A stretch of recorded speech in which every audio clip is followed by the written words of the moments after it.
Lagi kong sinasabi, ang Pasko ay para sa pagpapatawad, para sa pagbibigay at pagmamahal. Forgiving, giving, and loving. Iba-iba ang ugali ng tao. Kaya lang, magpapatawad ka na ba, ma? Magpapatawad ka na? Sabihin mo lang kung magpapatawad ka na. Kung hindi, okay lang, ha? Alright, ma'am. Meron sa atin mabilis magpatawad, meron sa atin matagal magpatawad, meron sa atin hindi na nagpapatawad. Pero Pasko ngayon, pwede nating pag-isipan, let's reflect on forgiving others who have hurt us, who have made us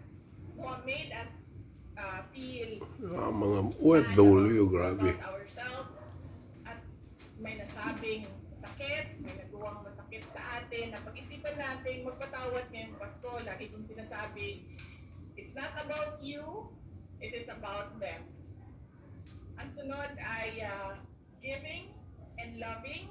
Hindi mahalaga na mamahalin ang regalo natin.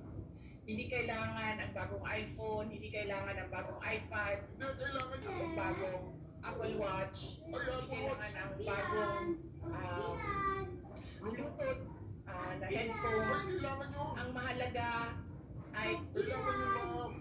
Kailangan nyo. No. May mga may gusto mag